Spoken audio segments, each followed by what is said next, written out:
Hello everyone, welcome to my channel. Please subscribe and keep watching more details. Georgia native Will Moseley advances to American Idol Top 10. American Idol, Season 22 is heating up, and so is the judges' criticism as the competition comes down to the top 10, which includes country singer and Georgia native Will Moseley. As the 12 remaining contestants fought to stay in the competition Monday night, Katy Perry, Luke Bryan, and Lionel Richie leveled the Idol hopefuls, including one of this season's frontrunners, with feedback less glowing than usual. Perhaps this was all part of an effort to challenge the young singers to not let off the gas yet. As Bryan said, "Pressure creates diamonds, right?" Mentor Meghan Trainor helped a dozen finalists hone their Billboard #1 hits performances that would hopefully convince viewers they deserve to be in the top 10. Moseley performed Starting Over by Chris Stapleton. Here's what happened in episode 13 during the top 12 performances, and who was sent home. For Abby Carter, it seemed as if she'd set the bar too high for herself this season. The platinum ticket recipient, whom Bryan said may be the winner of American Idol, upon hearing her cover of Billie Eilish's What Was I Made For? During auditions, took to the piano again with a bold Taylor Swift cover, All Too Well, Abby's version. The 21-year-old singer, appropriately wearing a red dress in honor of Swift's Red album, didn't need the whole 10-minute version of the song to impress. She brought her signature, angelic, Katy Perry's word, voice, and her singing soared above the melody, as she emotionally belted out Swift's lyrics about a past relationship that went south. But it wasn't quite enough for the judges.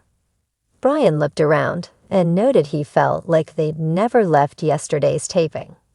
He was experiencing déjà vu seeing Abby in a long dress at the piano again after Sunday's performance of Elton John's Goodbye Yellow Brick Road. "Last night was one of your most shining moments," he said, adding that he felt it wasn't as strong as the previous night. "Don't get too comfortable being at the piano," he warned, telling Abby to start working the room. Richie's feedback was also less glowing than usual, and he said he was ready to get a double boo after Bryan's criticism. On the other hand, Perry encouraged Abby to keep playing that ace and just give us angelic every time. Roman Collins was the latest brave soul this season who dared to sing a Perry song in front of the pop star. It seemed to pay off, though. The 24-year-old worship leader, who has sailed through the season with his onstage charisma and vocal range that could blow the roof of a venue, showed a different side to himself by starting at the piano.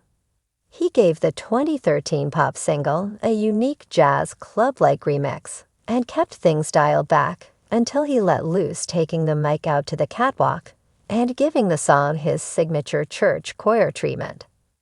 As he wrapped the performance behind the judge's desk, Perry offered Roman a handshake for doing her song justice. He instead wrapped her in for a hug. "You have never failed to take it over the top," Richie said. "Your roaring was amazing." Perry revealed that the fellow Southern Californian is a favorite of her parents. "They text me about you," she told Roman. "They're praying for you, too."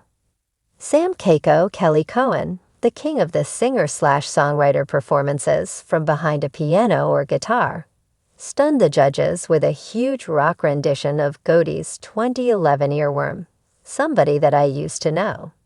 He brought the dramatics from his eyeliner to his bouncing and skipping around stage, as if he were Jared Leto.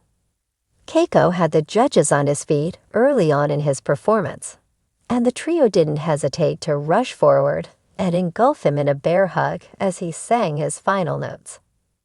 "Wow, wow, wow," was all Richie could say. Impressive for a guy who was an accident, an accompanist who wasn't intending to audition himself.